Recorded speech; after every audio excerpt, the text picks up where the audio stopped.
I'm Maria, a 30-year-old nurse. I got married 2 years ago.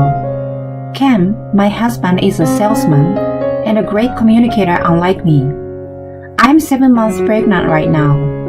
My parents have already passed away due to accidents and illnesses, so I can't rely on them.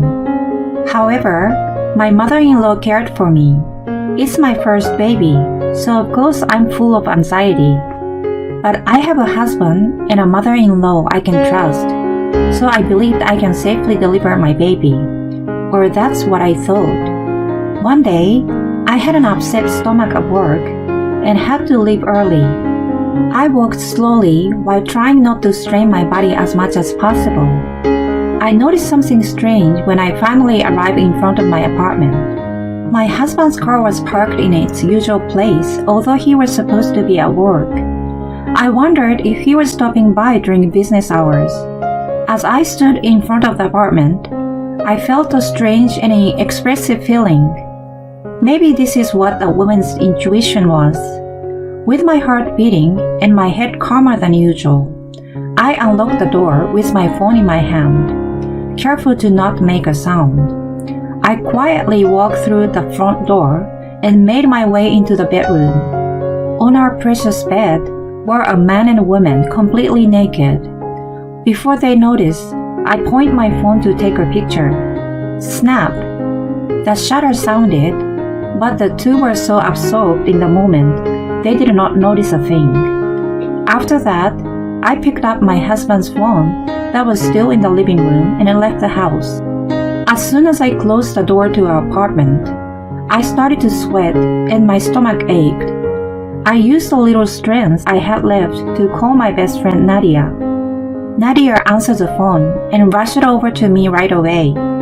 She let me rest at her house for a while. When she heard what had happened, she was extremely upset.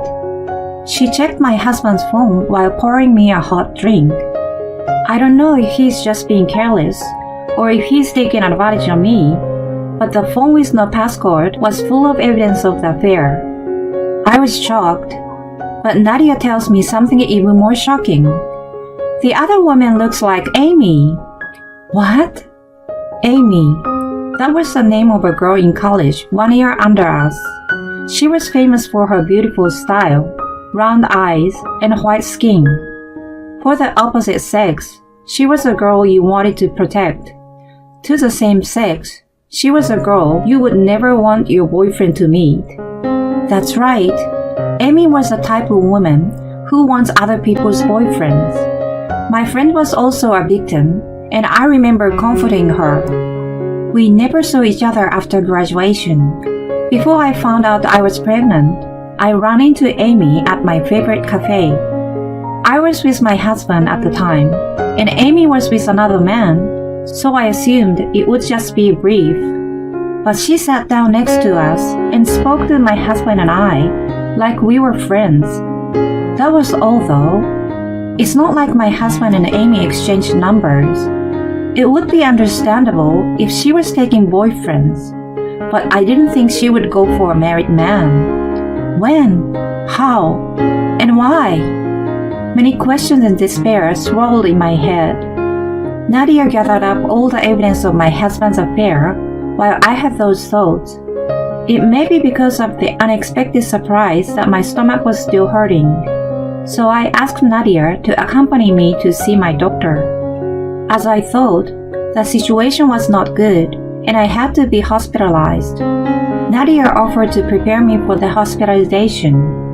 But she has a family too, so I couldn't rely on her any longer. I have my husband's phone, so I decided to contact my mother-in-law. My mother-in-law was extremely surprised to hear that I was suddenly hospitalized and rushed where I was. Because of the suddenness of the hospitalization, she helped me get ready as soon as possible. That was supposed to be the only reason I called my mother-in-law. But I was so happy and relieved to see how kind my mother-in-law was, and I ended up telling her about what had happened today. I immediately felt sorry for my mother-in-law as her face froze in surprise at her son's affair. That was when her warm hands gently wrapped my cold hand. You only think about protecting your baby from now. I will take care of the rest." I can't help but cry at her words. I am so glad I trusted my mother-in-law. In my weakened state, I sincerely believed that if I could go back to that time, I would hold myself back. I didn't know it at the time that she was my enemy. My stay in the hospital lasted a long time. During that time, my husband never came to visit me. My son is at home, feeling sorry for himself. He doesn't know what he should say to you. My mother-in-law was always apologetic when she reported this to me. Although I was anxious about not seeing my husband's face, I felt somewhat relieved. To say the truth, I didn't want to see him right now. I didn't want to accept any excuses or apologies for the affair. All I wanted was to pray for the safety of my baby. The baby made it until 36 weeks, and he was born. It was a healthy baby boy. I named him Kevin. My mother-in-law was holding newborn Kevin with tears in her eyes. As I lay my aching body on the bed, I'm filled with a warm feeling. Now that I'm so happy, I might be able to meet my husband. But what broke my peaceful heart was my mother-in-law's unexpected words. "Now, you can forget all the bad things that had happened." What? I didn't understand what she meant. My eyes widened in surprise, but my mother-in-law continued talking without caring. "About my son, he didn't mean to offend you. When you're pregnant, he doesn't get as much skinship with you, you know. I think he was lonely. And now that the baby is here, I'm sure you can forgive him." She goes on, as if it was my fault that he cheated on me, and it was only natural that I should accept my husband's affair. Though bewildered by my mother-in-law's sudden change inside, I resisted. "But my husband cheated on me while I was pregnant with our son." "Divorce is not an option for you. You don't even have a home to go back to. No matter how good you are at your job, children often get sick. How can a woman raise a child by herself? A child is small." I had no choice but to rely on my mother-in-law while I was in the hospital, so I had no words to fight back. "I'm so glad you were able to bring this baby safely into the world. And it's a boy too. Don't worry, he's going to be the heir of our family, so I will take good care of him. My son is going to be a great father." My baby is crying in my mother-in-law's arms, as if he was held hostage. "It's okay. A child can make you forget everything." My mother-in-law is smiling on the outside, but her eyes were not smiling at all. It was horrifying, like looking at a devil. I didn't sleep a wink that night. My body is tired. My head is a mess. The photos of the affair I saved on my phone were gone before I knew it. My mother-in-law must have deleted them while I was giving birth. My mother-in-law was not on my side from the beginning. She was just trying to encourage me to have a healthy baby boy. My heart, which had been so happy, was now in despair. Just thinking about the future brought tears to my eyes. The person who saved me was my only living relative, my older brother. He came to see the baby with his family. They noticed immediately that something was wrong. When I told them what had happened, my brother's wife was more furious than my brother. She said she wished I had told her sooner. I couldn't hold back my tears when she started to cry, and we ended up crying as we hugged each other. We were in a private room, so it didn't bother others in the hospital. But the nurse who came in to check on the baby was obviously surprised. I thought I couldn't rely on my brother because he has a family of his own. However, my brother and his wife promised me that if I wanted to get divorced, they would be willing to help. So did my best friend Nadia, who came to visit me later. I made up my mind. My husband, whom I loved, and my mother-in-law whom I trusted were just an illusion. Staying with people like that, who are nothing more than assholes, would be a bad influence on my son. He would never grow up to be a decent man. He might have a hard time. He might even be lonely. But it's still better than being with those people. I will spend the rest of my life to make my son happy. After I made up my mind, I worked out a plan to get a divorce with my brother's family and Nadia. And then, the day I was discharged from the hospital, I went back to my apartment with my husband, who came to pick me up.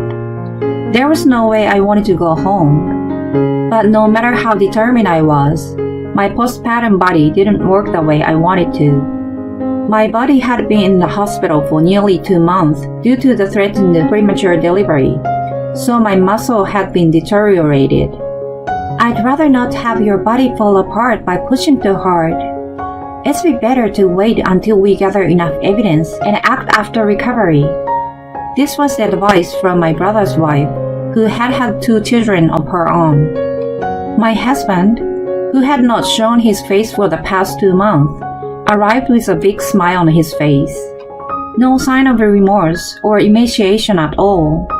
Rather, his face was rounder than before. I'm guessing my mother-in-law has told him, "Maria has forgiven you. Once the baby is born, he will be ours," or some bullshit like that. "I'm sorry, I'm not in contact with Amy anymore. Don't worry. My little Kevin, it's your daddy." My husband made a brief lame apology and rubbed his cheek against our sleeping son in my hands. I wanted to shout, "Don't touch my son with your dirty face!" But I suppressed the urge and headed back to the apartment. I never wanted to go back. From then on, I had to test my patience. My husband pretending to be a father. My mother-in-law pretending to be understanding and kind. Me pretending to accept everything and be grateful. My husband in particular was the worst. He wanted to show me that he was a husband I could count on, so he was always with our son. But he would wake up our son when he finally fell asleep and try to play with him. He would push our son to me when he had a dirty diaper too. If the baby cried too much at night, he would go to the other room to sleep. He would never do the housework. And yet, when my mother-in-law, relatives, or friends were there, he would try to feed him or check to see if his diaper was dirty. My mother-in-law looked at my husband with such compassionate eyes. It was disgusting. "You see, my son has become a good father. Cheating on their wives is like a physiological phenomenon in men. That's why, as a wife, you just have to let it be and believe in him." She said this frequently, as if she wanted to brainwash me. So I played the role of generous wife who forgave her husband to satisfy both of them. I always had a voice recorder hidden in my pocket. My husband becomes light-mouthed, and his memory would skip when he drank at night. So I occasionally got the truth out of him. The worst things he had said and done caused me nausea and stomach pains, but I endured them. I endured and endured. 2 years after I found out about the affair, when our son had finished his 1.5-year-old checkup, I got the result of my brother, his wife, and Nadia's plan. I had enough evidence now. Now it's time for me to strike back. After seeing my husband off to work on Monday, I'm going to call my brother and his wife. My brother, who took the trouble to get a day off from work, showed up in a big truck with a friend of his. His wife and I worked to pack up my luggage in a rush, and they carried them into the truck. The truck left a little after noon, and my brother's wife, my son, and I went to my brother's house. I left the divorce papers and my lawyer's card on the living room table. Around 7 that night, my phone rang. It was my husband, of course. I put my phone on speaker so my brother and his wife could hear too. "Where the hell are you? I'm not going to allow you to make a joke with these divorce papers." The first thing he said and did was shout, as if he was trying to overpower me. If I were alone, I would have flinched, but now I have an ally next to me, so that's reassuring. It's not a joke. I'm serious. I replied in a calm and collected voice. My husband was slightly taken aback by my response. I have been a good husband and a good father. What is the problem? If you're a good husband and a good father, I bet you can perfectly do the laundry, clean the house, and change your son's diaper, right? He choked up at my argument, but he still won't stop his pathetic talking. You have no home to go back to and no money. I've got a better chance of getting custody because my parents are alive and well than yours. Maybe you're right. There you go. You're starting to get worried. If you don't want to lose Kevin, come home. All you have to do is get down on your knees and I will forgive you. My husband spits out the worst lines like a carrot and stick, like he's taming a wild animal. My brother and his wife turned red as if they were about to join the fight, but they managed to calm down. You're going to treat our son like a hostage again, aren't you? Like you did when you cheated on me. I can't believe you're still holding that against me. You just didn't have the strength to break up with me right after I cheated on you. It's your fault. I knew it. You're so confident because you think the statute of limitation has expired. What are you laughing at? Have you gone crazy because you're so worried? If you come back now, there won't be much of a punishment. Hey, you don't know? Huh? I dropped a bomb on my ignorant husband. If it's been less than 3 years since one found out, you can sue cheating. After the bomb voice, the silence continues as if time has stopped. I don't know if it's taking him a while to figure out what it means, or understand what it means, and it is out of words. Either way, I don't owe my husband any sympathy. Bye. I will talk to the lousy daddy through my lawyer, and give my best wishes to your devil mother. Goodbye. As if rejecting the voice that shamelessly screams my name, I hung up the phone.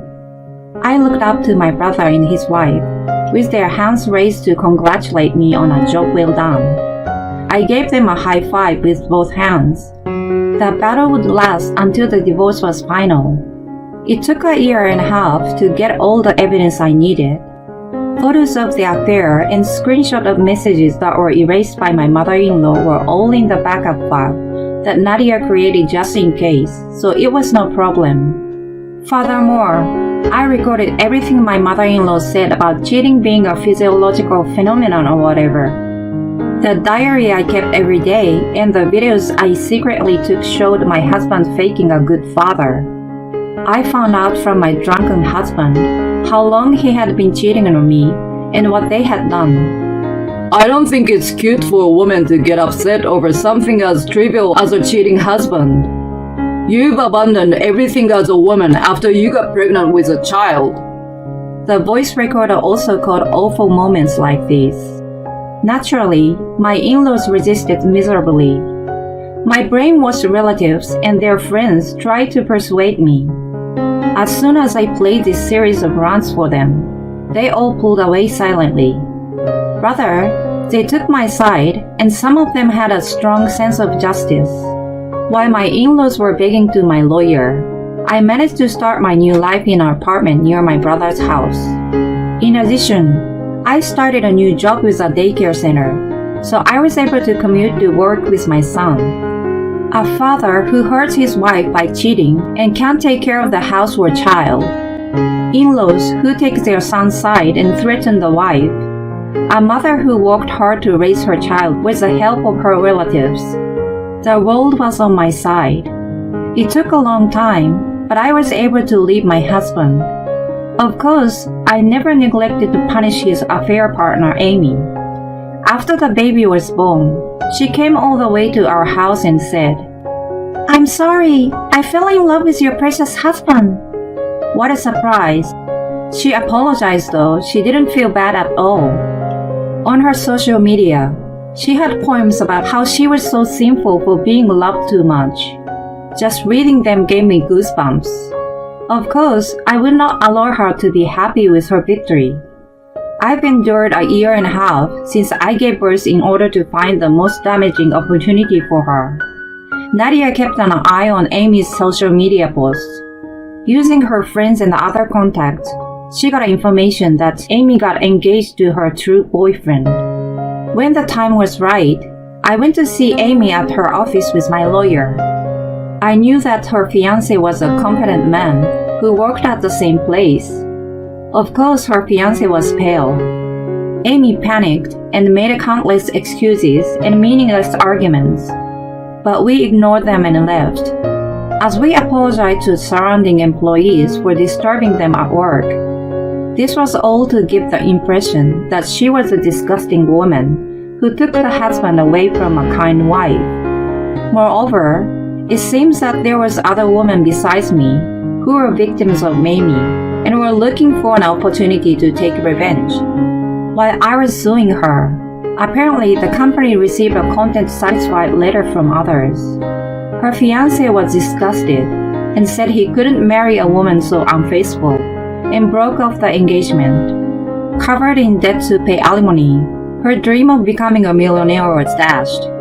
People at work look at her with a cold shoulder, but she can't even quit her job. Amy used to be beautiful and charming, but now she has no money to fix her shaggy hair. Maybe it's because she has no money. She has become more aggressive, so men don't seem to be interested in her anymore. From now on, no more couples will be victimized by her. I felt like I've made a contribution to society. 5 years later, Maria, I was eating fries with my son when I was approached by an old woman.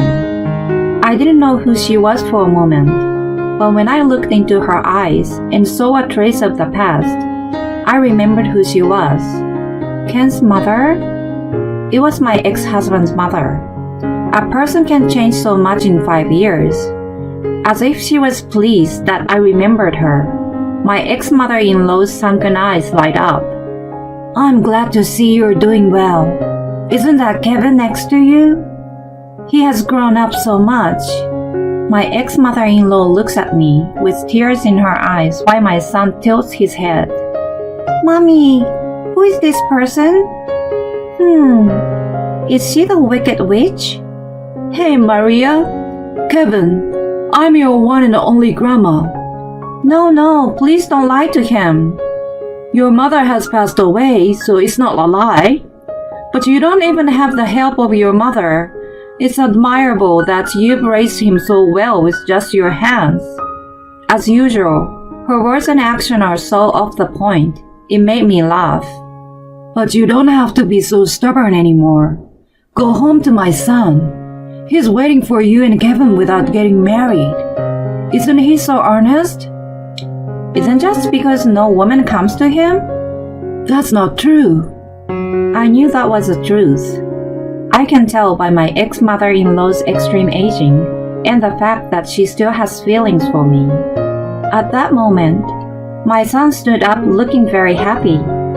Oh, Daddy, Grandma! What? A young man with a tray of dishes and a kindly-looking older woman approached my son, calling to them. My current husband is his mother. 2 years ago, I married a man who understands everything and took it all in. My ex-mother-in-law was visibly upset to see the exact opposite of the future she had envisioned. Sorry. There are so many stores I couldn't decide. Hi. Do we know you?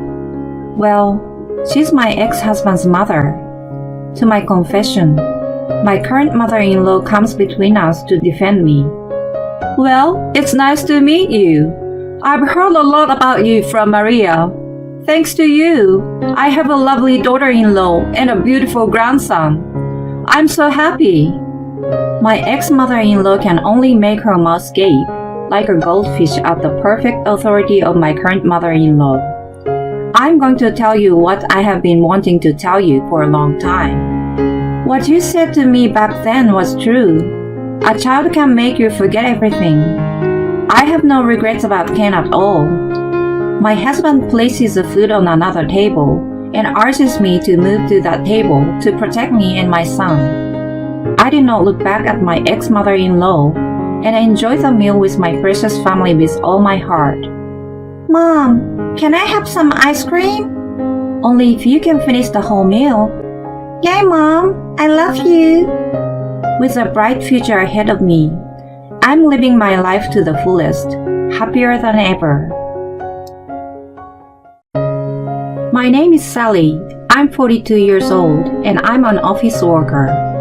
My husband George is 2 years older than me and was originally my senior at work. He was a good worker and I respected him a lot. We had a son right after we got married and had a happy family. However, the relationship between my husband and I started to fall apart at some point. It is no exaggeration to say that the cause of the breakdown was my husband's parents. My mother-in-law in particular did not like me from the beginning of our marriage. She was always picking on me in any way she could. However, my husband defended me in the beginning, and he used to be my senior at the same place of work. We used to live in a rural area far from my parents-in-law's house, so we managed to get by without seeing them most of the time. But when our son was about to enter high school, my husband got transferred, and that location was also where my in-laws lived.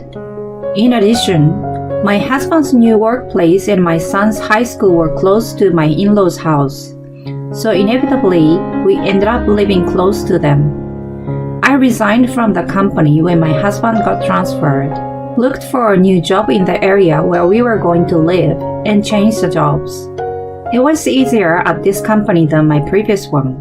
Work finished in the evening and there was a little overtime.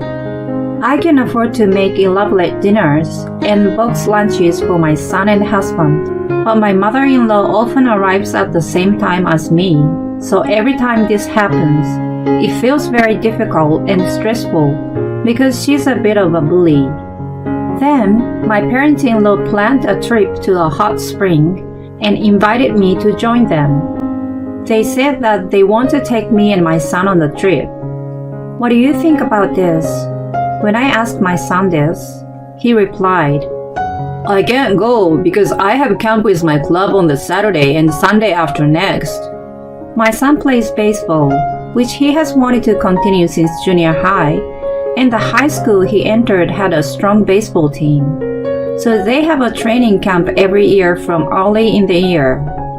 I see. I guess it can be helped then. What? Don't tell me you're going, Mom.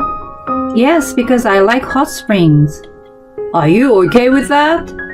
My son knows I'm being treated badly by my in-laws, and that even my husband has been treating me roughly lately. That's why he's worried I might get hurt in some way. Well, I will be fine, right? If something happens to me, then that's it.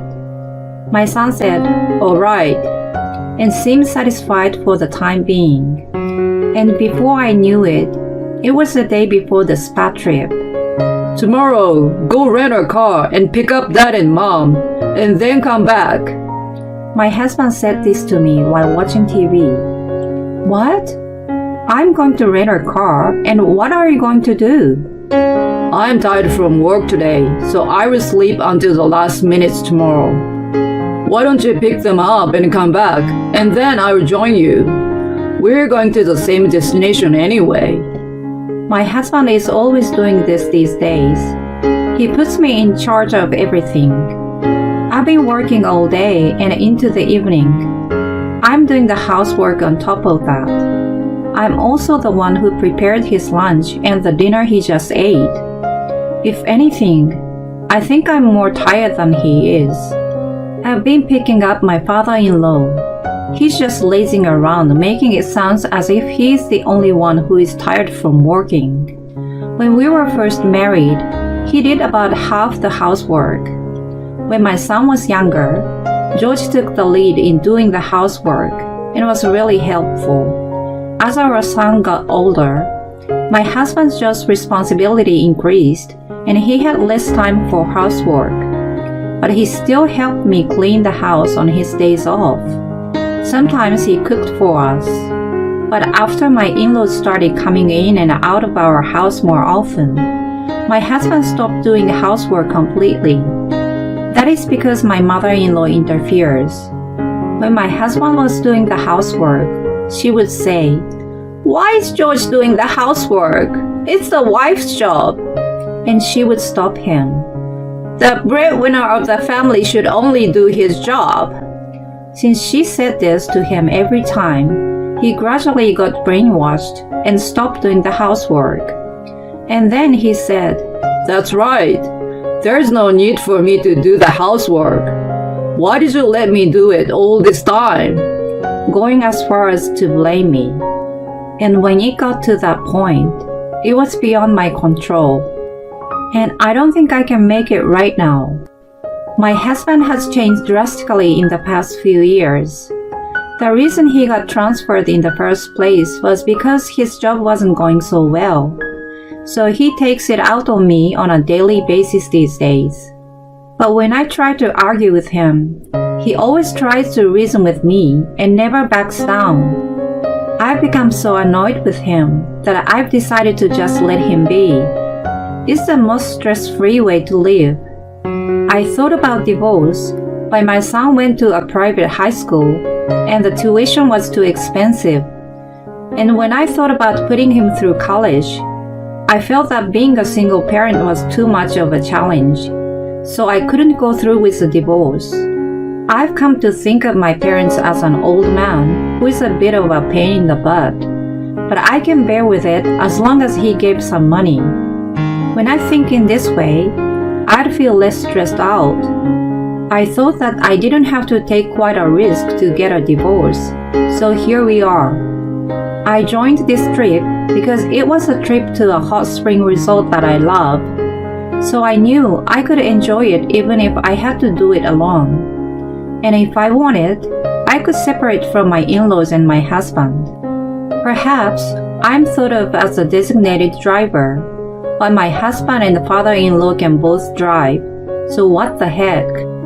At any rate, I figured I shouldn't expect anything from my husband, so I went to get the rental car like he said, and went to pick up my in-laws. "Sally, aren't you a little late? What, that's the car you're driving today? Why didn't you get a bigger car?" "Well, it's better than your mini car." I usually use the mini car I bought myself. I commute to work by car, so I paid for it myself, assuming I would use it most of the time. I don't often go out for long distances, so I thought a mini car would be enough. And besides, I also like the interior and the color, so I bought it. And yet, my husband drives this without my permission, and also lets my in-laws ride it. My in-laws complained about the fact that it was a mini car, and they looked down on me, saying that I could only afford a small one. So I had to go out of my way to take a rental car for the trip. Then I thought, why don't we just take my father-in-law's car for the trip? He could drive up to our house and just drive to the spring resort would be the smoothest way. But my father-in-law said he doesn't do long drives and he doesn't want anyone else to drive his car. So for such a selfish reason, I rented a car and my husband and I drove. But in the end, my husband, who said he would switch with me on the way, was asleep the whole time, and so I drove all the way to the destination. While my husband was sleeping, my father-in-law still complained about my driving, saying things like, "The best way is to go and stay in the right lane." He would also tell me that I could have made a right turn when there was clearly oncoming traffic. And when I slow down because I know the light is going to turn red, he would say, "Why didn't you go?" It's really depressing. My mother-in-law, who does not have a driver's license, also joins in complaining about my driving. I don't want my mother-in-law, who can't even drive, to tell me what to do. And at least I'm better than my father-in-law, who has crashed his car at least 5 times, for real. I tell him he should return his license before he gets in a big accident, but he says, "Don't treat me like an old geezer. I'm not to blame for all the accidents I've had." He's still driving. Well, I didn't want to get in a car driven by my father-in-law, so I don't mind if I drive, but it's really distracting for me to have him interrupt me every single time. I mean, he leans over from the back seat and says this and that, so his spit flies into my hair and it's really disgusting. When we reach our destination, my husband finally wakes up. Oh, that was surprisingly quick. I was really annoyed at my husband saying such a thing in a casual manner. I was tired from being in the car all day, so I wanted to stay at an inn for the rest of the day and didn't go out with my parents-in-law. I went to the hot spring to wash my dirty hair and took a walk around the hotel by myself. And with that, I was able to make the most of my time. We all had dinner together and went back to the room. By the way, I was alone in the single room this trip, so my husband shared a room with his parents. There are a lot of things to be irritated about, but to tell the truth, I feel more comfortable this way. I still took my time in the hot spring and went back to the room. I had a beer and snacks from the store, watched TV, and had a relaxing time.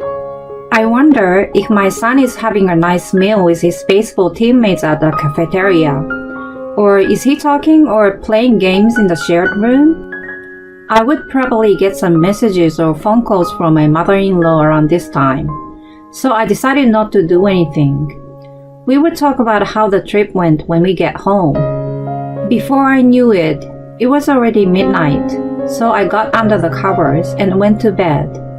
The next morning, I woke up with a very fresh air around me.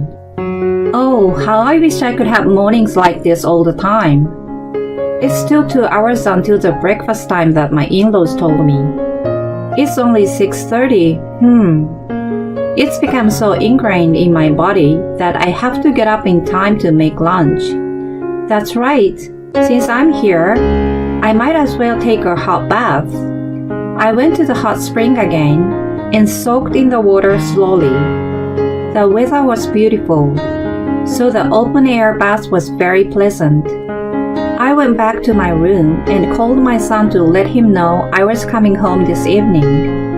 As I recall, he said he would be back tonight, so depending on how the trip goes, I thought I might have to ask him to wait at home alone.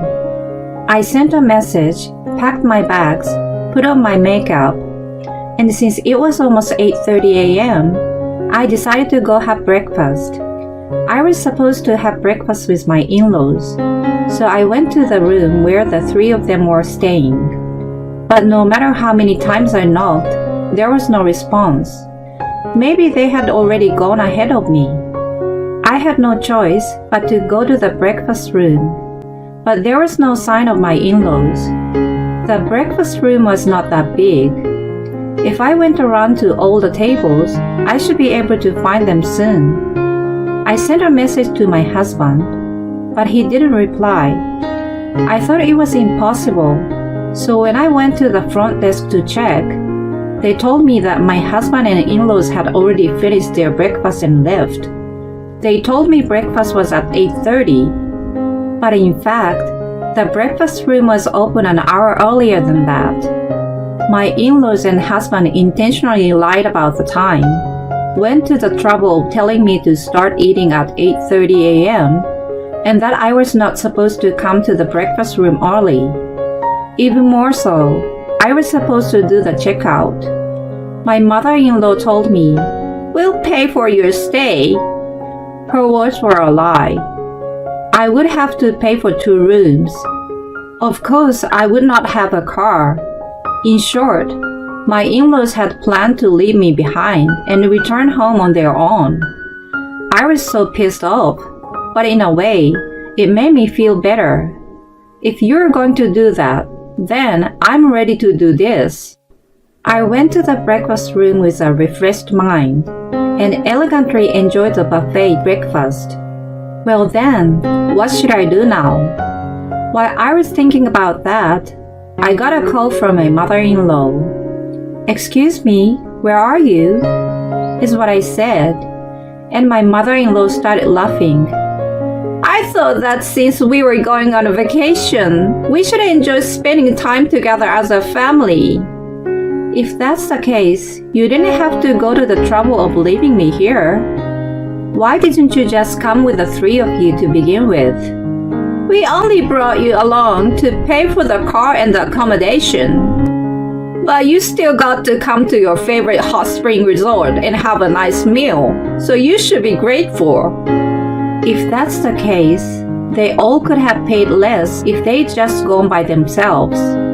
Why should I go out of my way to pay for my husband and in-laws' accommodations? I'm so angry at my in-laws that all I can do is sigh.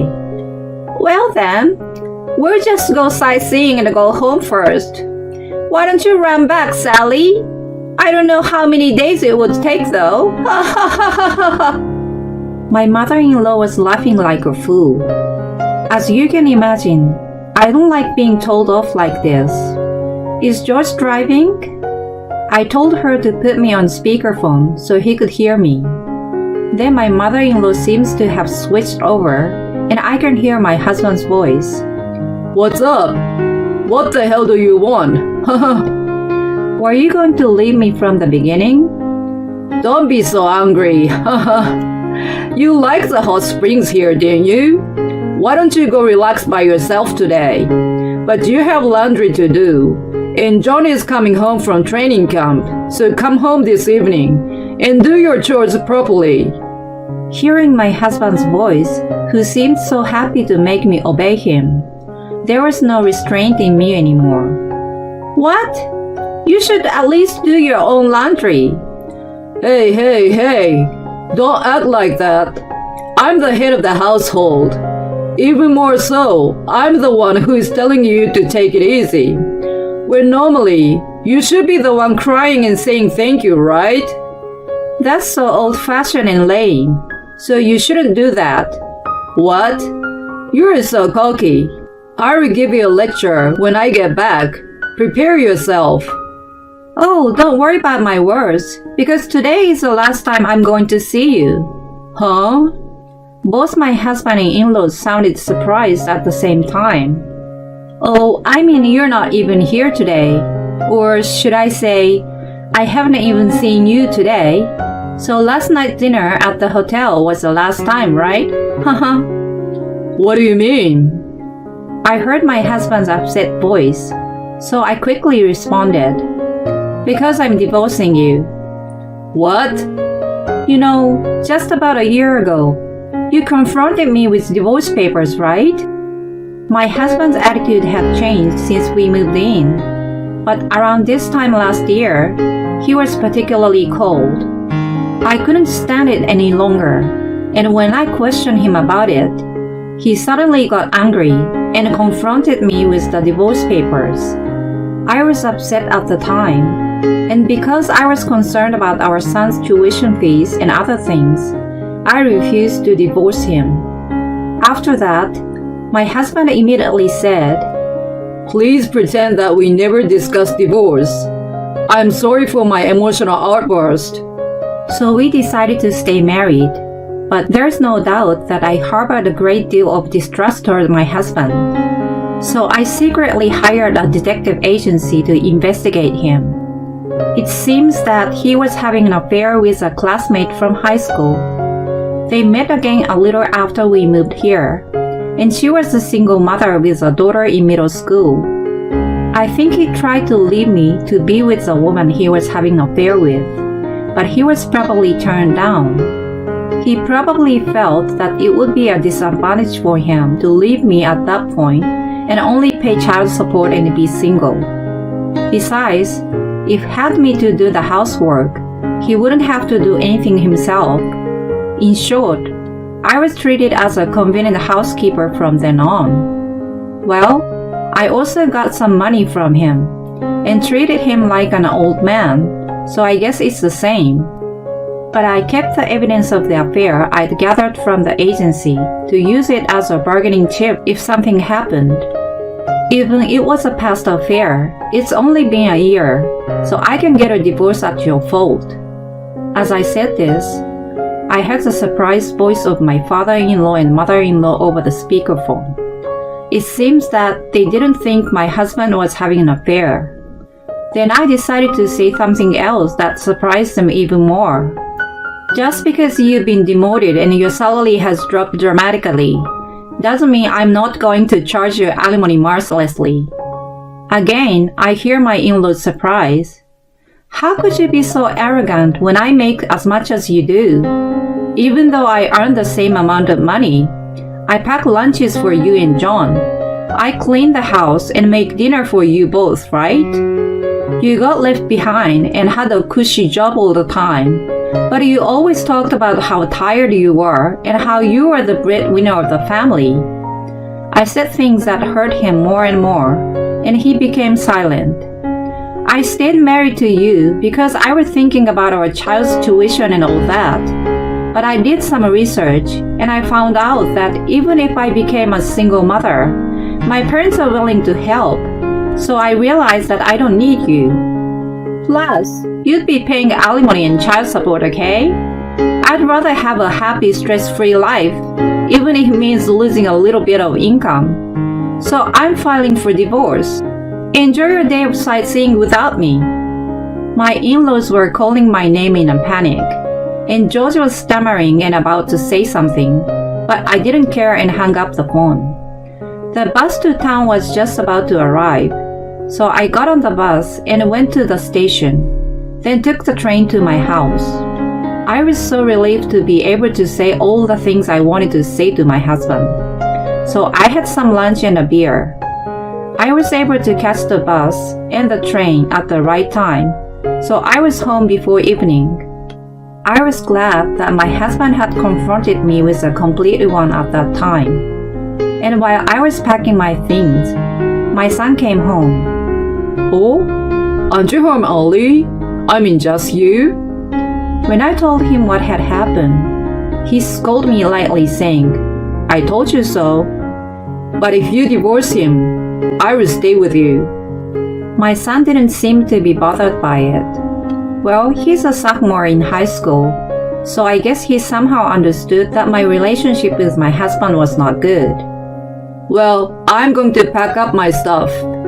John packed his bag quickly and efficiently because I had called my parents to come and pick us up while I was still on the train. When my parents arrived by car, my son transported the heavy stuff into the trunk. That's what you'd expect from a baseball player. My husband doesn't exercise at all, so when we moved into the new house, he kept saying, "Oh, it's heavy. It's so heavy," complaining about it and being so pathetic. In no time at all, my son and I finished loading our things and headed to my parents' house.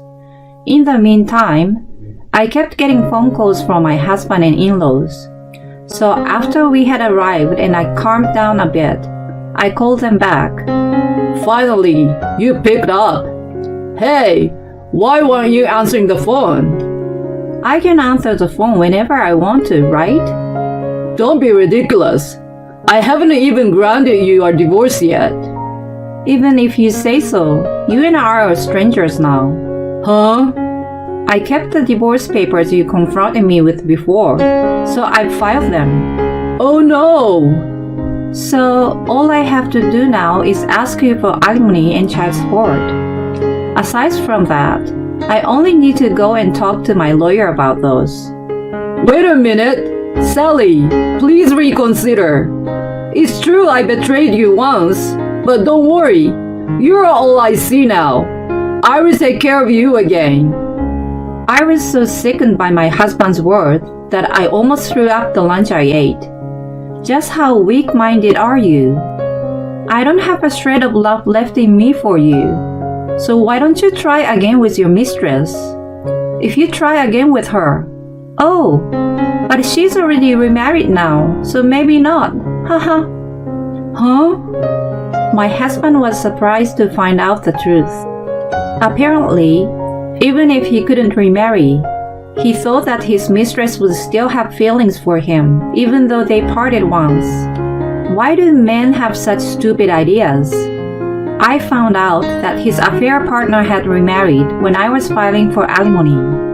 She told me that she would pay me alimony and asked me not to do anything to ruin her life. She also apologized for having the affair, so I decided to just get a larger amount of alimony.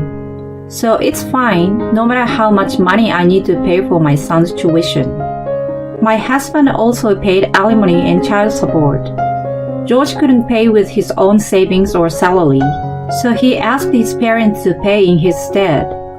They didn't think their son would give them that kind of trouble. They were so shocked that they were bedridden for a while. Parental stupidity at its finest. But I was able to punish my in-laws too, so let's say it's a good thing. After that, everything was resolved and I moved into a rented apartment with my son.